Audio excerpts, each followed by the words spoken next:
GS건설이 실제로 좀 채용을 자주 진행하는 편이었나요? 이게 GS건설뿐만 아니라 다른 건설사들도 기본적으로 공채를 했던 기업들이 되게 많았었는데 사실 저희도 알다시피 수시 채용으로 많은 기업들이 전환을 했잖아요. 그러다 보니까 GS건설도 사실 공채보다는 수시 채용으로 올라온 곳들이 많았어요. 그러다 보니까 이 수시 채용은 말 그대로 경력직이라든지 이런 쪽을 많이 채용하는 것들이 좀 폭이 넓었었습니다. 근데 불행 중 다행히도 이번에 공채 개념으로 신입사원을 뽑는 거 되게 오랜만에 이제 그래도 우리한테 올라왔기 때문에 되게 좋은 소식이라고 저는 생각을 합니다. 그리고 이 공채이긴 하지만 좀 아쉬운 점은 아무래도 네. 직군 자체가 건축이랑 토목 분야만 채용을 하고 있어요. 그래서 그 부분이 좀 아쉽지 않나 싶습니다. 하지만 또 이 건축학과를 나왔던지 건축공학을 나왔던지 하는 친구들 같은 경우에는 그래도 좀 메말라 있던 이런 채용 시장에 기회가 생기지 않았나라는 생각이 들 거라 저는 생각을 합니다. 네. 보면 건축과 토목은 이렇게 바늘과 실처럼 항상 같이 따라오는 것 같은데 엄연히 다른 분야인 거죠? 네, 맞습니다. 이게 사실 건축 토목 개념으로 접근하는 것도 방법일 수는 있겠는데요. 이 GS건설은 특이하게도 각기 자격 요건을 확인하는 게 훨씬 더 좋지 않을까 싶습니다. 실제 공채 채용 공고를 보시면 건축 시공 직무 같은 경우에는 일반 건축 및 아파트 시공으로 이루어져 있어요. 그래서 사실상 국내에서 있는 아파트 건축이라든지 우리가 알고 있죠. 대표 브랜드 자이 같은 거 네. 이 건설하는 거에 집중이 되어 있고 토목 시공 같은 경우에는 국내외 인프라 시공에 초점이 맞춰져 있다라고 생각하시면 될 것 같아요. 그래서 그냥 토목하고 건축하고 이렇게 해서 각기 파트별 단계별로 이루어진다라는 개념보다는 인프라에 초점을 맞춰야 되고 건축 시공 그리고 아파트 시공에 초점을 맞춰야 된다 이렇게 생각하시는 것이 바람직합니다. 네, 저희가 이번에 공고를 보니까 건축이랑 인프라가 채용 인원이 조금 다른 것 같더라고요. 이 점도 같이 설명해 주실 수 있을까요? GS건설에서 지금 현재 핵심적으로 하고 있는 사업들은 되게 많지만 그중에서도 가장 큰 파일을 차지하는 것이 사실은 건축이에요. 이게 2019년 전체 매출을 보면요 10조가 넘어가거든요. 와, 굉장히 많이 벌죠. 그런데 그러네요. 엄청나게 큰 기업인데 그 중에서 전체 비중의 60%를 차지하는 게 이 아파트 건축이에요. 주택 건축. 그러니까 사실상 매출액의 6천억을 차지하고 있기 때문에 그만큼 굉장히 많은 인력도 필요할 거고 그만큼 아무래도 심혈을 기울이겠죠. 그러다 보니까 이게 사실 사업 포트폴리오에 따라가는 게 채용 프로세스일 수밖에 없는 이유가 여기에 있다고 저는 생각을 해요. 그래서 공공명이고 공명인 가장 큰 이유는 이 공공명을 뽑는 만큼 그만큼 이 사업 포트폴리오에서 차지하는 비중이 크다라고 생각하시는 게 좀 맞을 것 같습니다. 근데 그렇다고 하더라도 플랜트 사업도 절대 부족한 거는 아니에요. 플랜트 사업도 거의 3,400억 정도의 매출을 작년에 일으켰거든요. 그렇기 때문에 전체 매출 비중의 한 30%를 차지하니까 그래도 뽑을 여력이 충분한 그리고 좋은 사업 영역이기 때문에 이번에 이 두 개 영역 60%랑 30%를 합치면 90%죠. 네. 사실상 매출액 전체를 차지하는 두 그러네요. 분야에서 채용이 이루어지고 있다라고 생각하시는 것이 바람직합니다. 네. 그리고 이번 공고를 보면 좀 어학 성적을 좀 강조한다라는 생각이 드는데 특별한 이유가 있을까요? 이 건축업이라는 것 자체가 사실은 뭐 많은 것들을 짓는 거다라고 개념이 있지만 이게 국내에만 발주를 맡기는 것은 아니겠죠. 그렇죠. 실제 뭐 대표적인 건축물 예시가 LG 사이언스 파크가 이제 대표적인 예시라면은 해외에도 대표적인 예시가 싱가포르에 위치한 마리나 사우스라는 데가 있어요. 그것도 사실은 여기 GS에서 건설했거든요. 이런 신사업이라든지 해외 파견이라든지 아니면은 해외에 있는 많은 근로자들과 소통하는 것들이라 하면은 기본적으로 어학 실력이 필요하지 않을까 싶습니다. 거기다가 지금 현재 작년 같은 경우에 올해 1월에 이제 폴란드 다누드나 영국 엘리먼츠 선진 모듈러 업체도 인수했거든요. 그래가지고 더 건설업을 확장하려고 글로벌로 확장하려고 하는 의지도 보이고 있고요. 작년 같은 경우에는 우크라이나나 인도 태양광 발전에 대해서 수주를 맡았어요. 그렇기 때문에 플랜트 쪽에서도 어떻게 보면은 이렇게 우크라이나, 인도 관련해가지고 나아갈 가능성이라든지 아니면 그쪽과 소통할 가능성이 굉장히 많겠죠. 네. 그러다 보니까 자연스럽게 어학 성적, 어학 실력은 따라갈 수밖에 없는 구조일 수밖에 없습니다. 그래서 내가 아무리 이공계고 그냥 관련되어서 이 전공 지식만을 많이 갖고 있다라고 해서 그냥 여러분들이 또 뛰어난 인재고 차별화된 인재라고 생각하지 마시고 기본적으로 이번에 채용을 진행하시는 분들이라고 한다면 영어 성적 너무 걱정하지 마시고 일단 들어가시는데 만약에 건설업계로 지원하시겠다라고 한다면 우리나라 건설업계 자체가 글로벌하게 변화하고 있고 GS건설도 지금 전 세계 250위 그런 건설업계 기업계 중에 44위 정도를 하거든요. 전 세계 44위나 한다라는 건 정말 글로벌한 기업이에요. 네. 그렇기 때문에 기본적으로 영어 실력을 미리미리 다져놓으셨으면 좋겠습니다. 아니 쌤이 이렇게 어학을 강조해 주시니까 하나 또 생각이 드는 게 혹시 영어 면접 같은 것도 볼까요? 과거에 영어 면접을 이 직군 말고 직군에서 본 적이 있다라는 얘기는 있었습니다. 근데 기본적으로 이 건축이라든지 토목 쪽에서 영어 시험이 따로 있지는 않았습니다. 그게 불행 중 다행인데 만에 하나 우리 채용 일정에 따라서 사실 이게 만약에 서류 발표 나고서 여러분들한테 우리 영어 면접 봐요라고 하는 경우도 있어요. 그러다 보니까 어느 정도의 마음의 준비는 또 하셔야 되지 않을까 싶습니다. 특히나 네. 지금 내년에 이제 글로벌하게 진출하려고 하는 GS건설의 여러 가지 부분들이 있기 때문에 또 이거를 점검하려고 할 수도 있거든요. 그래서 영어 면접은 없었지만 과거에 기본적으로 언제든지 출제가 될 수 있는 만큼 여러분들도 마음의 준비는 해나가셨으면 좋겠다라고 말씀드리겠습니다. 네. 자, 그럼 본격적으로 GS건설 면접에 대해서 알아볼 텐데 아직까지는 좀 공지가 없습니다. 그동안 GS건설 면접 어떻게 진행을 했을까요? 일단은 1차 면접, 2차 면접으로 나뉘어 있겠죠. 근데 중요한 건 여러분들이 가장 관심 가는 건 1차 면접이라 생각을 해요. 근데 1차 면접 같은 경우에는 여러분들이 알고 있는 그 흔한 면접이라고 생각하시는 것이 바람직합니다. 기본적으로 인성 면접 혹은 역량 면접이라 불리는 면접관과의 대화를 통해서 하는 면접, 그리고 PT 면접, 그리고 이 간혹 진행되고 있는 토론 면접 정도로 구성된다라고 생각하시면 될 것 같습니다. 그러면은 일단 저희가 전공 PT 면접부터 짚어볼까요? 이 전공 PT 같은 경우에는 말 그대로 전공이고 PT죠. 그러니까 말 그대로 전공 시험에 대해서 PT를 하는 면접이다라고 생각하시면 편할 것 같아요. 이공계 지원자들이 전공 지식이 얼마나 갖춰져 있는지 확인하는 거에 가장 좋은 방법이겠죠. 그래서 이 기초적인 지식부터 응용되는 지식까지 다양한 분야로 출제가 돼요. 그리고 이 출제한 내용에 대해서 여러분들이 풀이를 쓰고 풀이를 제출하고 실제로 PT를 보는 그런 면접을 실시를 했어요. PT에서 끝나는 것이 아니라 PT 이후에는 당연히 질의응답도 따라갔고요.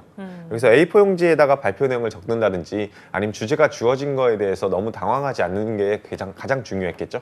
네. 근데 사실 뭐 전공 영역이라는 게 워낙 광범위해서 좀 좁혀주실 수 없을까요? 이 전공 영역 사실 제가 좁히기에는 정말 쉽지 않아요. 그렇죠. 왜냐하면은 특히나 여러분들 기사 자격 대부분 다 대졸 출신들이 많이 이제 지원을 하실 텐데 네. 대졸이라고 하면 건축 기사라든지 이런 것들을 갖고선 들어가실 가능성이 높아요. 근데 이 건축 기사 여러분들 1차 시험에서 보는 시험들 범위는 모두 사실 출제 범위라고 생각하시는 것이 바람직합니다. 그래서 이 실제로 출제됐던 예시를 하나를 뭐 들어드리면요. 좋아요. 중동 지역의 콘크리트 구조 건물을 지으려고 할 때 날씨를 고려해서 접근한다면 균열 발생에 대한 방지, 발생 시 대책에 대해서 한번 발표해 보세요라는 주제가 주어지기도 했어요. 딱 봐도 굉장히 이제 크랙에 대한 지식이 있어야지 접근할 수 있는 거겠죠. 뭐 여기 이제 만약에 제가 건축 출신이라면 뭐 건축학과는 아니지만 콘크리트 속 잔류에 있는 이영수 및 기포 제거를 목적으로 하는 진공 콘크리트나 거푸집암에서 미리 굵은 골재를 설치해서 특수 모르타르를 주입하는 프리팩트 콘크리트 이런 것들에 대해서 균열 방지에 대해서 이야기를 해야 될 거고 균열 발생이 이후에 일어났다라고 한다면 보강공법 등을 통해서 주입공법이나 단면 증대공법 강판 접착 공법 등에 대해서 나만의 접근 방식으로 이야기하는 것이 바람직했겠죠. 근데 이거는 사실은 이 말 그대로 크랙에 대해서 어떻게 방지를 해야 되고 어떻게 보완을 해야 되는지에 대한 지식을 선행해서 갖고 있지 않으면 발표하기가 어려웠을 겁니다. 즉 여러분들이 만약에 이 GS건설의 면접이 잡혔다라고 한다면은 기사를 자격을 딴 지 얼마 안 되신 분들이면은 좀 쉽게 접근하겠지만 좀 기사 자격을 딴 지 오래됐다라고 하시면은 다시 전공 지식을 A부터 Z까지 한 번씩 훑어보시는 것이 중요하지 않을까 싶습니다. 네. 그리고 나아가서 제일 중요한 거는 GS건설에서 지금 하고 있는 사업들 영역에 연관된 문제가 딱 나온다라는 게 느낌이 오시죠? 네. 네, 말 그대로 지금 GS건설이 중동 지역에 진출을 해서 여러 가지 건설을 하고 있다 보니까 날씨 관련된 이슈들에 대해서도 고민을 해봐라라는 의미로 출제가 됐기 때문에 여러분들이 그냥 단순히 알고 있는 전공 지식에서 머무는 것이 아니라 GS건설에서 지금 현재 알고 있는 사업 영역들과 연계해서 만약에 이 사업 영역에서 우리의 지식이 필요하다면 어떤 부분에서 필요할지를 미리 염두에 두시면은 너무 폭이 넓은 거에서 조금 더 좁혀지지 않을까 저는 생각을 합니다.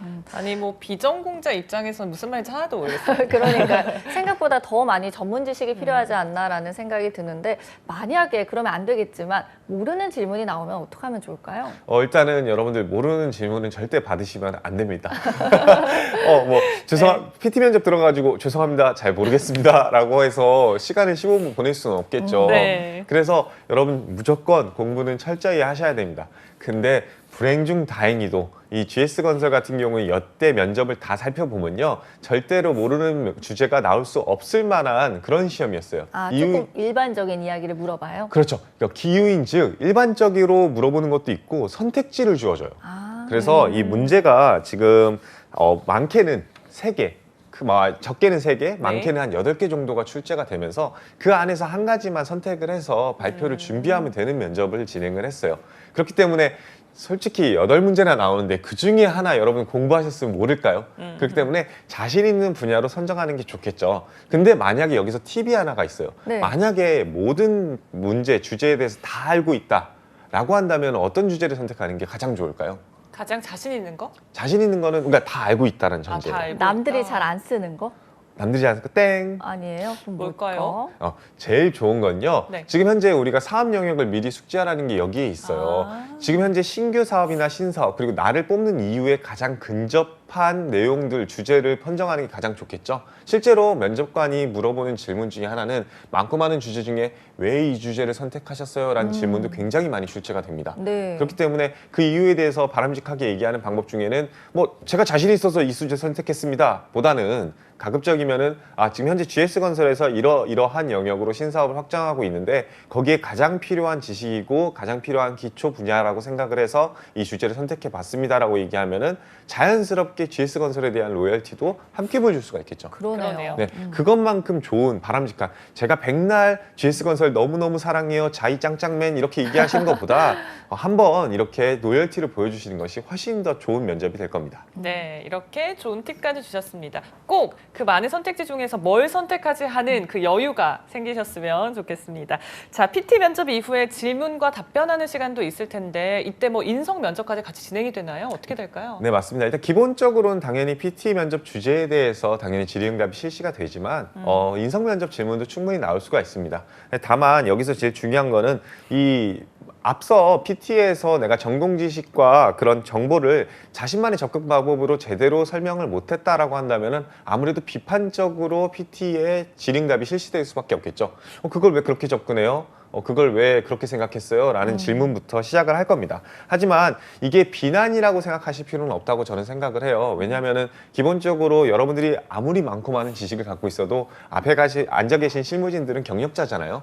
그러다 보니까 이렇게 좀 안 좋은 부분이라든지 설명을 미처 못한 부분들에 대해서는 조금은 퀘스천 마크가 될 수 있는데 그 부분을 해소하는 시간부터 가질 가능성이 높습니다. 그리고 그것들이 온전히 끝난다라고 한다면 여러분들한테 추가적으로 인성 질문이 나올 수가 있겠죠. 그래서 내가 이 PT 면접에서 접근하는 방식에 대해서도 한번 고민을 많이 해보셔야 돼요.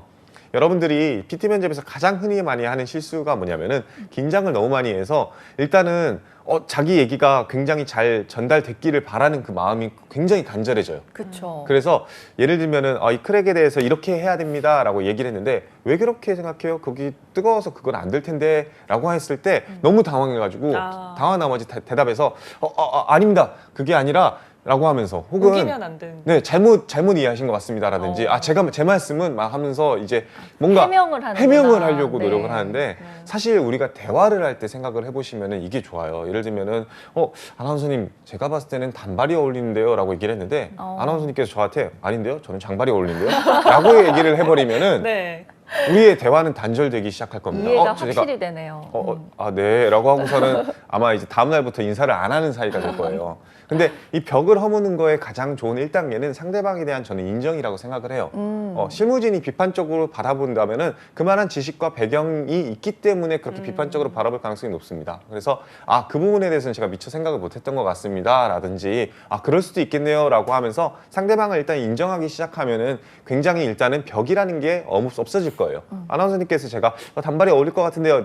단발도 어울릴 것 같나요? 라는 얘기를 하고 하지만 나 겨울이니까 추워서 일단은 머리 길려고요. 라고 하면은 충분히 그렇게 의견을 내신 분들도 네 그럴 수 있겠네요. 라고 생각을 하겠죠. 여러분들도 마찬가지예요. 비판적으로 질문이 들어온다 할지라도 바로 아닙니다. 비난하지 마시고 일단은 그럴 수도 있겠네요라고 하면서 수용과 긍정의 태도를 어느 정도 보여주신 이후에 그 다음에 하지만 제가 여기서 말씀드리고자 했던 바는 이러이러한 부분이었습니다라고 이야기를 하면은 아무래도 면접관의 입장에서도 굉장히 벽이 없어진 상태에서 듣다 보니까 좀 더 그럴 수도 있지, 너도 그렇게 생각할 수 있겠지라고 수용적으로 받아들이게 될 겁니다. 사실 여러분들이 면접에서 가장 많이 하는 어필 중에 하나가 커뮤니케이션 능력이라고 저는 생각을 해요. 근데 커뮤니케이션 능력은 많고 많겠지만 제일 중요한 커뮤니케이션 능력은 저는 경청이라고 생각을 해요. 그 경청의 자세를 먼저 보여주셨으면 좋겠습니다. 네. 아니 지금 우리 건쌤이 너무 좋은 이야기를 많이 해주셨어요. 경청하고 수용과 긍정 이 세 가지만 기억해도 좋은 결과 있지 않을까 싶다는 생각이 드네요. 네. 실제로 뭐 서현 아나운서 때 상처받으신 거 아니죠? 너무 연기가 실감이 나서. 가끔. 또 있습니까? 장발이 잘 어울리는 건쌤 계속 가보겠습니다. 저희 그러면은 역량 면접도 이어지는 내용은 아마 인성 면접이 아닐까 싶은데 어떨까요? 네, 맞습니다. 인성 면접은 솔직히 걱정을 많이 안 하셔도 될 거라 저는 생각을 합니다. 왜냐하면은 여러분들이 선배들한테 들었던, 친구들한테 들었던 기본적으로 이렇게 흔히 알고 있는 그런 인성 면접, 역량 면접이다 생각하시면 될 것 같아요. 뭐 주로 출제됐던 질문들이 뭐가 있냐라고 물어보시면 당연히 이제 건설업에서 왜 일하고 싶으세요? 혹은 뭐 GS건설에 왜 지원하셨어요? 아니면 입사 후 원하는 업무나 희망 부서가 있나요? 아니면 고난을 뚫고 목표를 달성해 본 경험이 있나요? 혹은 환경 문제로 인한 공사 중단 시 어떻게 대처하시겠나요? 라고 하는 지원 직무의 지식부터 본인의 지원 동기까지 굉장히 다채롭게 출제되는 그런 영역의 질의응답이다. 사실상 면접관과의 대화 프로세스다라고 생각하시면 좋을 것 같아요. 네. 네. 사실 뭐 인성 면접이라고 하면 굉장히 광범위합니다. 더불어서 직무 관련한 그런 질문들도 나올 텐데 답변 요령을 좀 짚어주시면요. 일단은 제가 제일 우려하고 걱정하는 부분 중에 하나가 뭐냐면은 이게 사실은 건설업뿐만 아니라 어디를 지원하든 마찬가지예요. 이 친구들한테 이 건설업에 지원하는 희망하는 이유가 뭐예요? 라고 물어보면요. 자기가 둘 중에 하나입니다. 내가 공부를 했기 때문에 건축학과를 졸업했기 때문에 지원했습니다. 라고 이야기를 하든지 혹은 내가 잘할 수 있기 때문에 지원했습니다. 라든지요. 근데 잘할 수 있는 사람은 많고 많아요. 그리고 건축학과도 많고 많습니다. 그러네요. 그러니까 능력 중심으로 나를 어필하기 시작하면요. 면접에 부를 이유가 전혀 없다고 저는 생각을 해요. 정말 능력이 중요했으면 보고서를 작성하라 하든지 아니면 어떤 도안을 설계해가지고 직접 제출하라고 하든지 아니면은 3D 맥스라든지 CAD 같은 것들 작업물들 어떻게 하고 있는지를 한번 확인해 봐달라고 하든지 이런 내용들로 출제될 가능성이 굉장히 높겠죠. 면접이라는 거는 사실 우리 소개팅이랑 다를 게 하나도 없다고 계속 제가 강조드리잖아요. 그 사람이 어떤 사람인지를 알고 싶어서 부르는 거지 그 사람이 어떤 학교를 나왔는지를 알고 싶어서 부르는 게 아닙니다. 그렇기 때문에 여러분들이 왜 생각 중심으로 나를 어필하는 것이 굉장히 중요하다는 걸 말씀드리고 싶어요. 건축 분야 지원자라고 생각을 한다면 일단은 기본적으로 여러분들이 나에게 있어서 건축이라는 것이 담겨진 의미가 무엇인지부터 생각해 보셨으면 좋겠습니다. 가령 예를 들면 저 같은 경우에는 건축이라는 것이 단순히 그냥 말 그대로 토목 그리고 살아가는 공간들을 만드는 것이 아니라 어떻게 보면 인간이 인간답게 살 수 있는 구조물을 만들어서 사람의 행복을 좀 더 평화롭게 만드는 그런 과정에 있다라고 저는 생각을 해요. 네. 그러면은 그 일을 왜 하고 싶은지도 생각이 날 수 있겠죠. 우리가 인류가 의식주에서 주를 해결할 수 있는데 좀 더 일조하고 그 주가 단순히 주에서 끝나는 것이 아니라 생활의 행복을 영위할 수 있는 공간으로 재창조되는 거에 기여를 할 수 있다라고 한다면은 저한테 있어서 더 그보다 값진 일은 없을 거다라는 이야기. 그렇게 하면은 사실 어떻게 보면 여러분들이 건축업에 대한 확신과 이해도를 보여줄 수 있겠죠. 근데 왜 면접관들은 이런 사람들을 선호하고 좋아할 수밖에 없을까요? 바로 여러분들이 만약 능력 중심으로 이야기한다. 그러면은 꼭 GS건설 아니어도 되잖아요. 그러네요. 네. 그리고 여러분들이 뭐 예를 들면은 건축학과를 나왔다. 그러면은 꼭 GS건설 아니라 다른 분야로도 지원할 수 있잖아요. 근데 내가 생각 중심으로 이야기하는 순간부터 아주 자연스럽게 GS건설과의 연결고리가 만들어지기가 굉장히 쉽습니다. 네. 그렇기 때문에 예를 들면은 앞서 말했던 그런 주의 행복에 대해서 이야기를 했으면 얼마나 자의라든지 이런 것들을 통해 가지고 GS건설이 여러분들한테 삶의 행복과 삶의 터전을 제공하고 있는지에 대해서 어필하고 그들과 함께하고 싶다는 본인의 의지를 어필한다라고 한다면은 조금 더 설득력 있고 여러분들이 GS건설에 대한 로열티도 보여줄 수 있겠죠. 물론 신사업 영역에 대해서 이야기를 해도 되냐라고 물으면 당연히 그렇습니다. 앞으로 GS건설이 발전하고 있는 방향성과 건축업이 발전하는 방향성 그리고 4차 산업과 맞물려서 내가 갈 수 있는 역량과 그런 생각들도 함께 어필하셔도 됩니다. 하지만 가장 기본적인 스타트 라인은 생각 그리고 이 생각이 중심이 돼서 어느 정도 자리가 잡고 나면요. 자연스럽게 그 다음 단계로 역량이라든지 취미라든지 이런 것들이 보이기 시작할 거예요. 그런 삶의 행복을 영위하는 그런 일을 하고 싶으니 자연스럽게 인간이 행복할 수 있을 만한 구조물을 만들 수 있을 만한 그런 설계도를 만들 만한 그런 능력을 갖고 있어야겠죠.